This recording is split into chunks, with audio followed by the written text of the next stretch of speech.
back, everybody, for part two on employee engagement. Who's running your company? Let's jump back into those questions. I spoke with a senior HR consultant who says she hears from her clients all the time, we have disengaged, checked out employees. And she says the conversation inevitably rolls out like this. She says to them, she asks, what were they like when they started the job? And the client says, well, they were great, they were keen, they were energetic, they had ideas. And she says, well, what got them from, point A to point B? Like what did you do to these employees that like took the oomph out of them, right? So this question of how do eager, motivated, capable, resourceful people end up checked out, burnt out, not engaged? It's interesting. So I wanted to share this JDR model, the job demands resource model of engagement. And the idea here is that the more resourced up an employee is, the more engaged they are. If they have the resources to unblock themselves, the support at their fingertips, it doesn't matter then how much stress or how busy or the time commitments with their big to-do list because they know they're resourced up to tackle it, right? And we see people feel burnout and disengaged and lean out when they just feel like it's not doable, they're not resourced up. Like, do you have any thoughts on this? Do you think this is true? Yeah, I think the model is a good one. I really do. And so the question is still what you had asked. How is it that they go from keen new hires to yuck, right? Or somewhat disengaged or very disengaged? And the answer is very simple. HR professionals have always focused on what are the systemic processes and systems and processes that we could put in place, right? And they've examined, the recruiting process, the job descriptions, even the onboarding. Here's the framework for how we as an organization do onboarding. And then the people are placed into their job, and now the manager, right? But how much training, and I've seen so little of this, how much training is there, for example, for managers on how to properly integrate new employees into the team? The best, of course, have got great experience doing so, right? But how often do managers actually integrate new members into their team? It doesn't happen so often because we like to think we keep people, right? So that's one part. The whole question of what kind of management training have your managers had, right? Are they aware of different ways?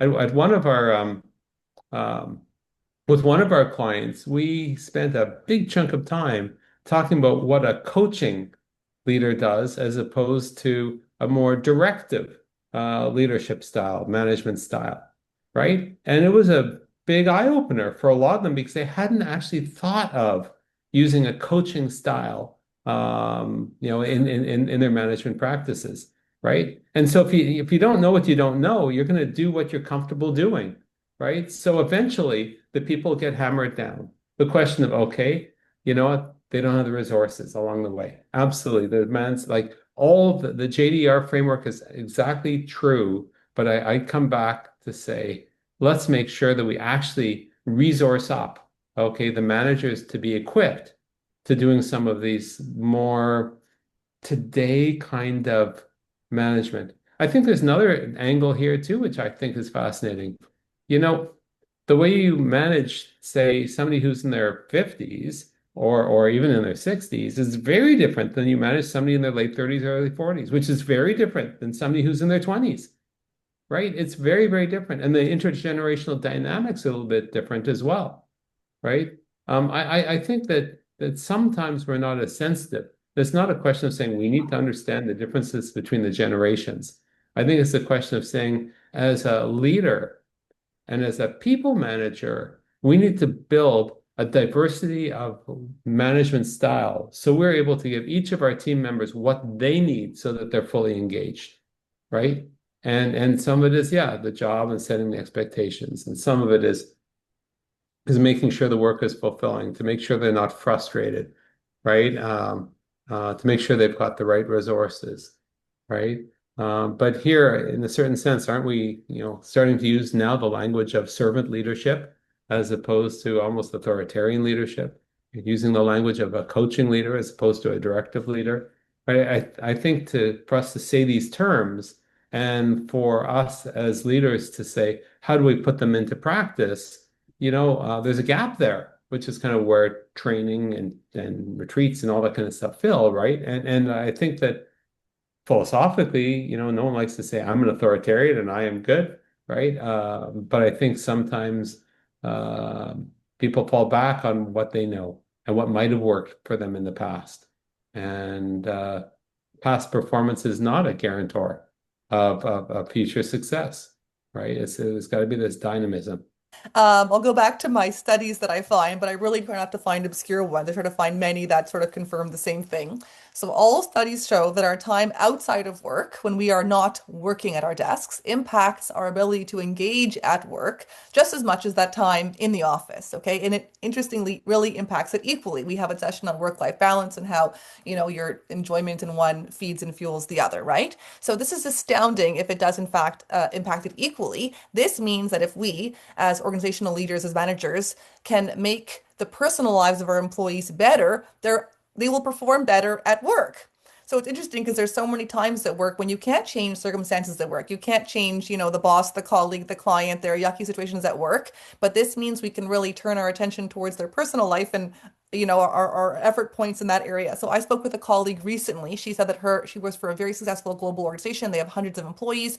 She says they have two retreats annually. One is their corporate retreat, business strategy, finance, all that kind of stuff. And there's another retreat where the boss pays for a vacation for the employee and their couple. And then all of them go to a resort or wherever together. And it's just fun time, social time, that networking time, that team building time. But it really, if it improves their marriage and improves their relaxation and all the rest, he ends up with better employees. He's like cracked the code. Yeah, it's a very, very interesting. I love the idea. Okay, I love the idea for its creativity, but I don't love the idea for other reasons. Okay, and my belief is that if you can find ways for people to work to, well, actually, let me take a step back. I think that it's very tough for you as a manager to say, I'm going to reach into somebody's personal life and I'm going to do stuff there. I think it's very tough because some people might say, listen, none of your business.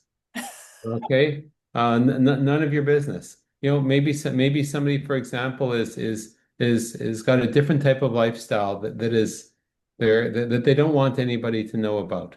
Okay. Maybe somebody's got particular challenges that they're embarrassed about, right? Or that are very overwhelming that they do not want, and they feel that if the work knew about it, it would be, it'd be challenging, right? So if those things are all addressed, then yeah, you can offer things up, right? The idea of come to an all expense paid retreat, you and your significant other, and we're going to have some fun, and there's team building, and there's or just time together where we're building that relationship. That part I absolutely love, right?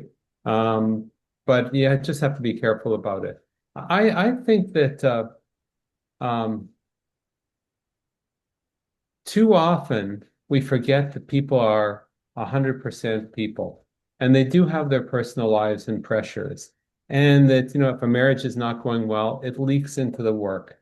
If a kid is sick or in the hospital, it has an impact on your day job. And likewise, if you have a terrible day and you go home and you speak to your significant other, your family, your friends, and you're complaining about what an awful day you had, once again, you're taking work home. I think I think it's a very, very interesting dynamic. Um, Rania, can I share a brain trust story about what both of our families did 2 weeks ago? Share whatever you'd like to share, Randall. So Rania's involved with her family as I am with mine. And one of the things we said, one of the things we decided to do is we decided as an organization, let's send Rania and her family away for a week at a resort, okay, at our expense, and just to spend time with her family. And you know what? I didn't hear all the details, but other than, thank you. But you know what? A happy Rania was part of the result of that, right? And so the idea of saying, "Oh my God, this is something completely different. I'm able to give one of my key people something that perhaps she might not have done by herself is something because it was novel or unique, it made a real difference because it was the specific thing for a specific key employee, right? As opposed to some systemic thing saying everybody gets 1 week that we're going to send you to miscellaneous places because that's our program, right? And I think that when we start to think of our key people, particularly as individuals, okay, it can make a very significant difference in terms of how you recognize, how you reward, how you make them more engaged, if you will, not because making them more engaged is the number one goal, but um, it wires everybody together in a closer way. And I think that there's something that's very, very positive about that. Randall, I'm happy you shared this example for lots of reasons, including that the proof is in the pudding, Randall. You live by what you preach here and trying to engage your key employees. But I want to tie what you said to an idea I want to share to answer Kristen's point here. She wrote, LOL for a not-for-profit spending members' money. So I actually want to speak to this, okay? And I want to refer you, I don't know if you were there, we did another Q&A session about non-for-profits, non-dues revenue money, how nonprofits are run. We were very, very candid, and I really recommend you listen to that one. But if you want to run a nonprofit association like a business with the metrics, which include employee retention, employee engagement, the cost of onboarding people, the cost of disengaged employees, and of the levers you have to engage employees. Yes, Randall has a list of 100 of them he can share with you if you ask nicely, as Randall likes to say. But in a small organization, there are much less levers to pull. So here, Randall and I, we're small. We're three, four people on the team here. And, if I want a promotion, I'm not going to get Randall's job, right? There's only so far for me to go. So in non-for-profit, usually it's quite small, the team.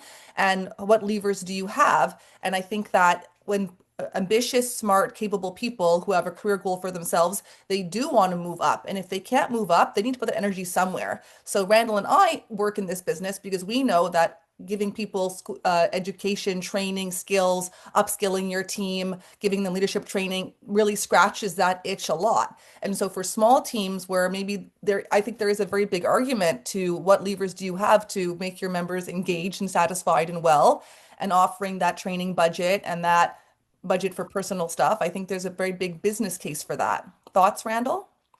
Yeah, I totally agree. And by the way, both Ronnie and I over the, many, many years have served a whole bunch of not-for-profits. Most of them are almost all of them are exceptionally careful with every nickel that's spent for good reason. It's not their money, right? But on the other hand, that they've all found ways of motivating their team to do because there's, like I said earlier, there's no hiding in the reeds. Everybody's got to do, everyone's got a job to do, right? And if somebody's not doing the job, everything sort of slows down. Um, Here's the thing, okay? Um, if, for example, you're having a conference in another city and you're bringing everybody there as well, I've been inducted into the Hall of Fame for speakers, the Canadian Speaking Hall of Fame, and I'm engaged to go to a conference and to do the opening keynote or some other thing, right? Um, but you've got all your team there, okay? How much more would it cost, okay, since people are going to probably be there a day earlier, stay a day later, to run an employee development session with somebody who's you've already paid to get them there, right? They've already done the research on the organization. It does not cost that much more. And to stay, an extra day for professional development in an area where they already are there is one way of doing things that don't cost a total arm and a leg, right? Um, I think sometimes you have to find other ways.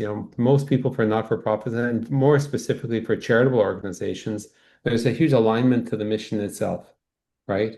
Um, Sometimes, for example, the way to motivate people in an association, a professional association, is sometimes to see if you could arrange for a secondment or a swap with one of your members, somebody on their team who wants to work in the association for 3 months, and your person works at the member's office for 3 months, right? Like there's other ways to provide experiences that build engagement that don't necessarily need to cost anything, right? And I'm happy to share more if interested. So.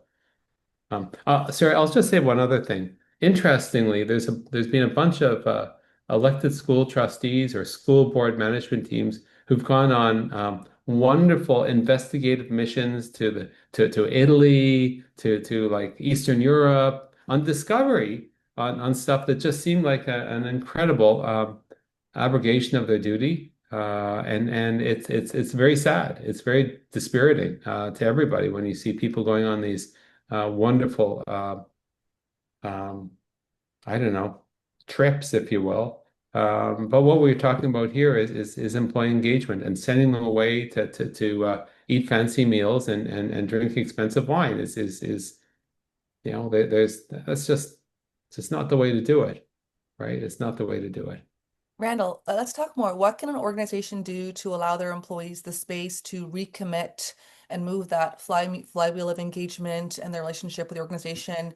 Like you've not in this session, but we've talked before about stay interviews, team meetings. We had a client, Randall. We did a board education day a couple of weeks back or a month back, and the executive director said she meets with her team every 3 weeks, not even monthly, every 3 weeks to do a temperature check on the culture, what happened, what didn't happen, what would feel better moving forward. I'd never heard of anything so frequent ever. I was really pleased with that. Meanwhile, I spoke with another organizational leader. They have about, I don't know, 15 people on their team. And he said, whenever I organize a team meeting, it becomes a gripe fest, a bunch of negativity, which, pollutes the waters.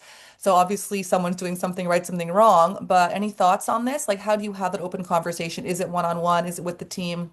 I think, listen, everyone's an individual. Right. And I think the one-on-one meetings with your individual teammates to sort of surface any of these issues, is it a quick check-in every 2 weeks or 3 weeks or every month, one-on-one saying, how's everything going? Is there anything that's blocking you from achieving your particular goals? Is there any feedback that you might be able to give me? Do you have any suggestions into how I could support you better? Is there anything that you've seen in the team that you think I should be aware of, or that maybe I could take into account as I'm working with the team as a whole, etc. So I think that that's one way to start the conversation if the conversation hasn't been. It is so hard. Okay, believe me, I know it. Okay, it is so hard to get those meetings on the calendar. Okay, it is painful. I'm talking about as me. It's so painful to actually put them on the calendar. But once they're on the calendar and those conversations take place, oh my God, I feel that as a manager, I learned so much. So I think that one-on-one is a place to stay. Number two, I think the question is to define what actually happens in the team meetings, right? What's the agenda, right? What are you reinforcing in terms of the standards? I think as a manager, what are you modeling in terms of your own behavior, your own words? I think that goes a far way. Okay, are you a sarcastic manager using sarcasm a lot? That's not very helpful, right? Is that what you want your team to be doing? It's not good, right? So I think that the team sort of level, and in terms of the regular team meetings and making sure the agenda includes things that are reinforced. Um, the whole world of management consulting has changed dramatically over the decades. At one point it was, gee, if we have a problem, we got to bring in the expert. We're going to bring the management consultant in, and everybody's going to focus on the problem, and they're going to come up with, here's the solution. Here you go. Here's the solution. And magically everything goes well. Then the management consultant leaves, or they try and sell you another engagement, one way or the other, they leave. Right. And what a surprise that one little point problem solved, but everything else, all of a sudden, there's all these other problems that magically come up. Why? Because everyone's attention's focused on the problem. Okay. That's the old style of management consulting. Um, the new sort of paradigm is flips this around completely and asks the question, what are we doing better than anyone else? What do we do exceptionally well? Because if we are able to get everybody to recognize all the good that's actually happening, then we can squeeze out the bad if we're doing more of the good. So when we talk about what's the agenda for that team meeting, is there a reason why we can't have some of that that's actually happening, right? And as soon as people start to feel proud of the kind of things that everyone's accomplishing, okay, that's kind of where that team dynamic starts to fit in, the positive team dynamic. I'll give you one other thing as well. Not everybody is a leader. There's always the laggards, right? And then there's that big, big soft middle, right? So if we're focusing things, I've spoken about this before in other segments like this, if we focus always on the laggards, the people who are disengaged, in other words, okay, what's going to happen to the other groups, right? They're going to be ignored, right? If we want to implement some sort of change, if we focus on the people that are more willing to take that chance to actually do that change, right? Guess what? You're going to have some interesting case studies. Oh, if they could do it, I could do it, right? And that big middle group, they're going to come along the way. They're going to say, well, it doesn't seem so hard. It's looking pretty good. Okay. And then all of a sudden, the laggards, the disengaged, some of them are going to say, oh, I better hurry up and sort of do what everyone else is doing because I seem to be the only person standing on this island. I got to get off the island. And the ones who are sort of, I don't care, oh, whatever, etc., they'll be even more obvious by their disengagement, let's just say. And you as a manager need to do something about that, right? So I think that all those kind of go to answer the question. Christine, how's it going over there managing your not-for-profit? I run the National Professional Society for Medical Lab Scientists in Canada. So I was laughing when you said you could do job swap. I'm like, no, you can't work in a regulated job. Just, hey, can I join your bench for the next couple of weeks? I'd like to learn a little bit more about micro. So yeah, it's heavily regulated industry. Yeah, we do some work for regulators and everything. We're just finishing an assignment for one right now. I totally get it. Sometimes, though, in sort of staff kind of functions, um, that are, like somebody in communications, for example, that's sometimes you can sort of do that kind of swap. Yeah, so it might not be outside, but it becomes a way for people to suddenly get excited about doing the work, etc. Yeah. Um, the other thing that we didn't actually talk about, but I should have said that, the whole question of people who become disengaged, sometimes it's because they figure there's nowhere else to go. And the whole question of saying, well, the career path for some people, it's up and up and up and then eventually out. But for other people, the career path is how do I become a deeper and deeper expert in my particular field of expertise? Financial analysts, for example, right? Hmm. Looking at stocks, right? Scientists, for example, all these different things, their career paths get deeper and deeper. And so for people who are in business, okay, which I include not-for-profits, the question of what is the career path? I think if organizations were a little bit clearer with their team about what the paths might be, i.e., our goal is to have people spend time in each of the various areas of our business as a way to grow and enrich their careers and everything. Every time they switch to something else, they bring the knowledge from another area into whatever that new place is. To say for each person, okay, what's their next job here going to be? And what's the next job after that going to be, right? And so on and so forth, right? Because then you can then have the conversations with each individual saying, let's just talk about really the next 2 to 4 years here and what you're interested in. And they'll tell you, and then it's an easy conversation to say, I was kind of thinking about such and such. Do you think this is something that we might play with?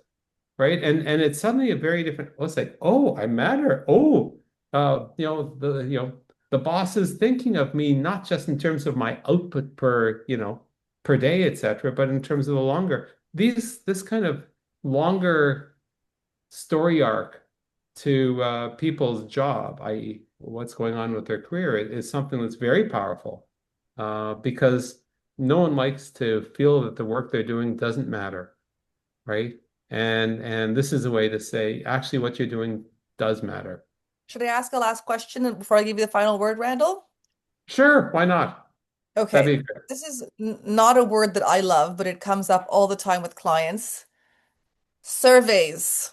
Okay, this is a tool that is overused, underused. Okay, it's a tool we have, it's a tool that is used, so talk to me. So back in my days when I was doing market research at KPMG, years and years and years ago, one of my mentors said to me, never ask a question on a survey unless the answer will cause you to do something differently. And so the challenge with employee surveys and employee engagement surveys is I don't think that the survey creators have fully explain that to the leaders who supposedly are going to use the survey results. So, for example, if the engagement surveys say A, B, C, well, what the heck do those are we going to do based on the specific answers, right? And if you're not willing to do anything, don't bother with the surveys because all you're doing is you're telling your staff, you know what? We're going to ask you and just not pay attention to whatever comes out of your mouth, which is not very helpful, right? It's a terrible, terrible way to treat somebody, right? So what I would say is it's better to know than not know. For the largest organizations, surveys are really important, not just downwards, but 360-degree surveys where, people are evaluating peers and managers, right? Not just how they feel about their general engagement level, right? Because that way it's news you can use. Um, so long as people there's the management will to do something about it, right? Does it impact their bonuses? Okay, is it part of the scorecard, if you will, or the OKRs, the objectives, for example? Is it something that they're willing to publish to everybody in the organization? And then maybe put some programs or processes around doing better. Is it something they're willing to commit to doing, uh, you know, every year, every second year to see whether there's change? Excuse me. So I love them when they're actually used.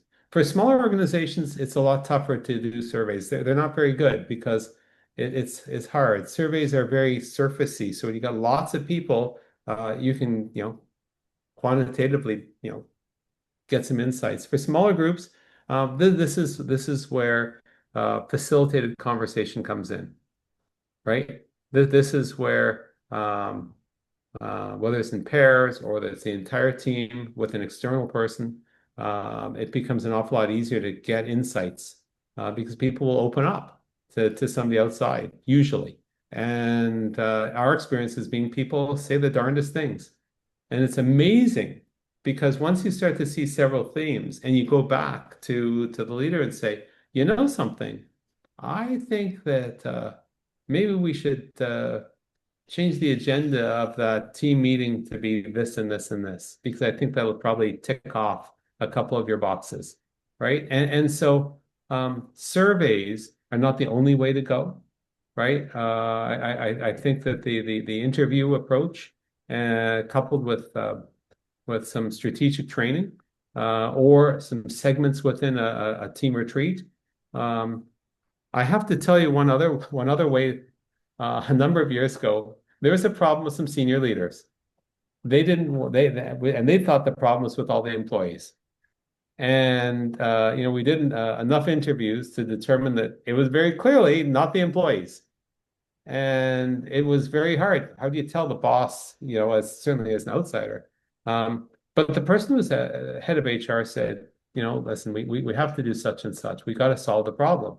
And I can't just have the conversation because of a whole bunch of reasons. So I said, why don't we do this? Why don't we, and I was engaged to deliver a keynote at the conference. Why don't I do a keynote on such and such a topic? And then afterwards, we'll get the CEO to talk about it as well. Very briefly, in their closing remarks, right? Because that way the training target wasn't just everyone in the audience, it really was the leadership team, right? And they had to walk the talk because that's kind of what was going on. And so, made a difference, right? But that was kind of like a backdoor way of sort of solving the problem. It was pretty funny. So, a good question. Is there anything like important that we didn't like touch on today on our journey? Yeah, I'll just talk about we spent a lot of time talking about the staff manager dynamic, the team dynamic, and everything. We touched on sort of the overall corporate, kind of sort of thing, if you will. But what I wanted to say is that sometimes what ends up happening is that the systems, processes, stuff that you've got in place for good reasons can be very demotivating. Because on one hand, we want to motivate our staff to actually, not in a fake kind of way, but want to motivate our team to actually move up to that next level to become more engaged by intrinsically helping, etc. So here we are, we're pulling, yet we're pushing by having inane policies that demotivate our staff and that are not authentic. And I'll give you a couple examples. If you've got a newsletter or some generic communication, and by the way, this isn't just for employees, this is also for members in membership organizations. Okay, isn't it a fake or an authentic communication? Is everything corporate plastic speak, or is it real? Right? And so often there's this corporate speak that is not personal. Okay, it's not connective. It doesn't say, "Hey, this is important." It doesn't speak to any human emotion in any kind of way. It's just all plastic corporate mumbo jumbo. It's not active sense, it's passive, right? And I think that the more authentic the communications that come from the top, the better. So, for example, if there's an all hands meeting, or if there's an annual general meeting and the CEO, president, executive director comes up, okay, are they reading from a prepared script that is so wordsmith that people think, gee, that's not so and so. Gee, I wonder who prepared that for them. Gee, I wonder, like, that just turns people off. So I think that's one. I'll give you another example. Expense reimbursement policies. Okay, it's the job of the finance team to take a look at expenses, and it's the job of the manager to approve them, and it's the job of the finance team to double check and make sure things are put into the right accounts and everything like that. But some people follow these things so stringently that even when things are followed up by the managers, that there's just so much additional work and back and forth. It's very demotivating. Hey, listen, I used my own credit card to buy that particular thing because my manager said they needed it. They signed off on it. I wanted my money back. And meanwhile, it takes time and time and time and time. It's like, hey, employee, we don't trust you, right? This is not particularly motivating, right? So same thing with respect to promotions. Okay, for large organizations, sometimes there's criteria. I remember very early in my career, this is when I was working at KPMG. After a year of being a manager, my boss, who's the national partner in charge of marketing, said, this person needs to be promoted to senior manager. They're doing senior manager work.